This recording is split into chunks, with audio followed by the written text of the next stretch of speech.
नमस्कार दोस्तों। बहुत समय पहले की बात है। एक बहुत गरीब इंसान था। उसके साथ उसकी पत्नी और दो छोटे छोटे बच्चे भी थे। उसका अपने परिवार का पालन पोषण करना बहुत कठिन हो गया था। उसका दिमाग काम नहीं करता था और मन भी अशांत रहने लगा।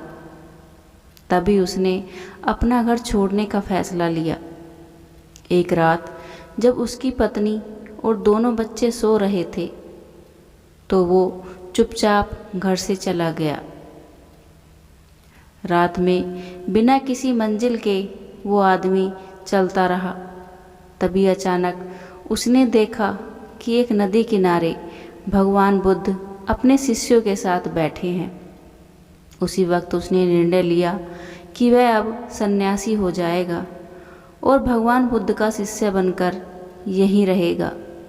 उसके बाद वह भगवान बुद्ध के चरणों में जाकर गिर गया और उनसे विनती करने लगा कि वो उसे अपना शिष्य बनाकर अपने साथ ही रख लें। भगवान बुद्ध ने उस गरीब इंसान की बात सुनकर उसे अपना शिष्य बनाकर अपने साथ रख लिया। भगवान बुद्ध अपने शिष्यों के साथ आगे बढ़ते हैं। रास्ते में चलते चलते थक गए थे। सब रुककर एक पेड़ के नीचे विश्राम करने लगते हैं।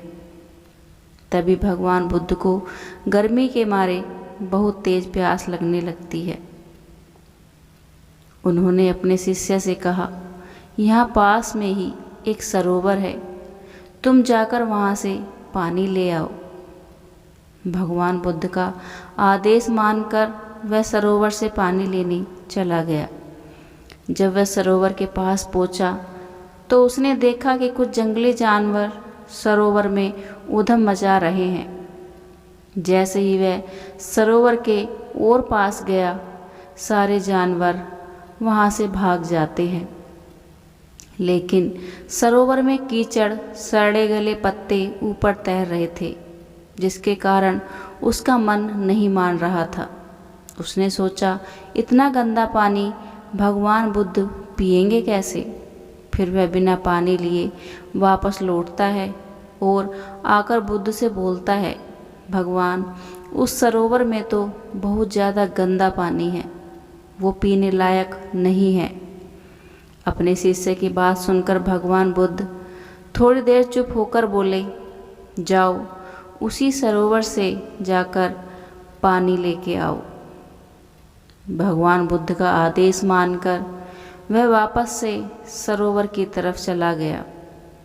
लेकिन वह मन में यही सोच रहा था कि भगवान बुद्ध इतने गंदे पानी को कैसे पिएंगे। जैसे ही वह सरोवर के पास गया, वह ये देखकर चौंक गया कि सरोवर का पानी एकदम निर्मल और स्वच्छ हो गया है और अपने स्वभाव में बह रहा है। उसने पानी लिया और भगवान बुद्ध के पास आते ही उनसे प्रश्न करता है, भगवान, थोड़ी ही देर में सरोवर का मैला पानी इतना साफ कैसे हो गया। फिर बुद्ध ने उसे समझाते हुए कहा, जब जानवर पानी में ऊधम मचाए हुए थे तब सरोवर का कीचड़ उभर आया था। लेकिन कुछ देर शांत रहने पर कीचड़ फिर से नीचे बैठ गया और पानी पहले जैसे फिर से निर्मल और स्वच्छ हो गया। ठीक इसी तरह से हमारे मन की स्थिति भी ऐसी ही होती है। जीवन की कठिनाइयों और भागदौड़ हमारे मन में उथल पुथल पैदा कर देती हैं, जिसके कारण हम बिना सोचे समझे गलत निर्णय ले लेते हैं।